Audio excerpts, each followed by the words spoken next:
Burlington on hold for now. We'll see how it goes. Teachers and the board heading back to the table, what this means for students. Vermont swiftwater rescue crews home from the Texas flood zone. I can't say that nobody's ever 100% ready for that kind of devastation. Plus, can a tick bite make you allergic to red meat? Well, we found out in our Health Watch. From WCAX, first in news, this is the Channel 3 News. A suspect in custody tonight after an active shooter investigation at Dartmouth-Hitchcock Medical Center. Thanks for joining us. I'm Kristen Kelly. And I'm Darren Perrin. The hospital went into lockdown this afternoon. Patients on the inside heard an announcement, Code Silver, and they were told they needed to evacuate. I spoke with Susan Flynn of Craftsbury, who was about to have surgery. She describes what happened after she and her husband escaped the building and got to a patio area. We were sitting in this patio area, and two police came running out with, guns and those shields that they wear, and said, "Run, run."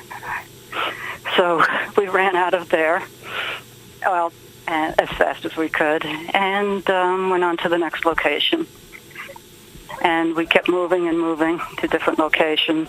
And I just give real shout-outs to every employee here.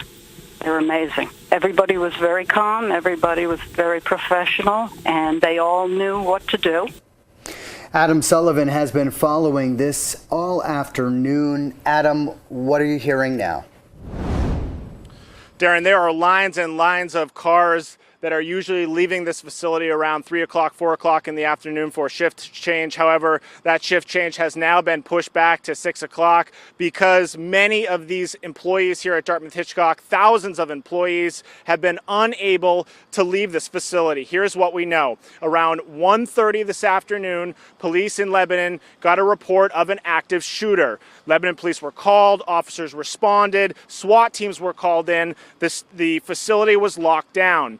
Around 2:30, about an hour later, a suspect connected to that shooting was taken into custody. We do not know the shooter's name. However, we have learned from Rhode Island police that the alleged suspect in this case is from Rhode Island. Obviously, people were not allowed to come or go. Very tense situation here at Dartmouth-Hitchcock.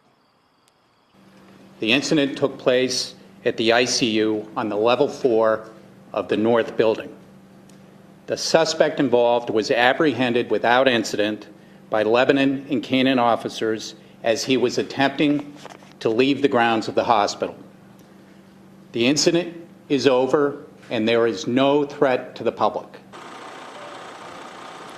That press conference happened about an hour ago. That was New Hampshire's Attorney General. He declined to answer any questions from the press, including the condition of the victim or if the victim has in fact sustained fatal wounds in this case. But again, we do know now that the victim is from Rhode Island, according to Rhode Island PD.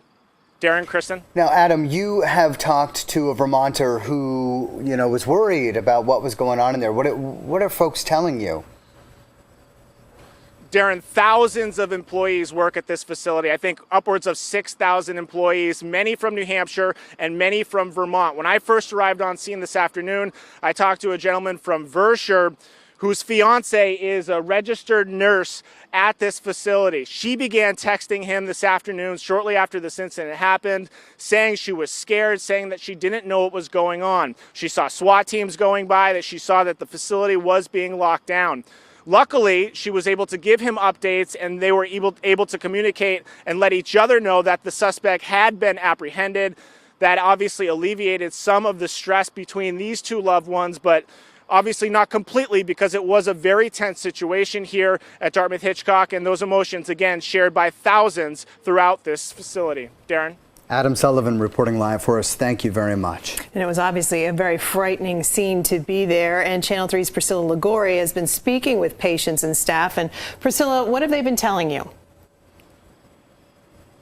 Well, Darren and Kristen, multiple hospital workers told me that it has been one of the scariest days of their lives. We talked to them as they were out here evacuated for hours. Now, it all started back at around 1:30 when they got this code silver alert on their computers telling them that about the active shooter. Nurses told me there was a sense of panic and they knew it wasn't a false alarm. It was the real deal this time, and patients and staff left the building unless they were in procedure. They say those people were locked inside their rooms. One worker says there was a point when officials just said run.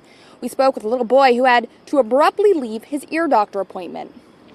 They tell us to evacuate, come outside, then they kept telling us to move farther and farther. I was pretty scared, so I had to play 2 times for everyone.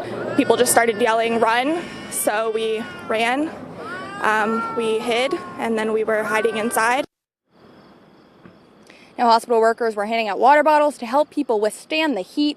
Patients and staff were stuck out for more than 3 hours before being able to make their way back to the main building and their cars. Now, obviously, this is still a very developing story. We will give you more information as it's confirmed. Darren and Kristen.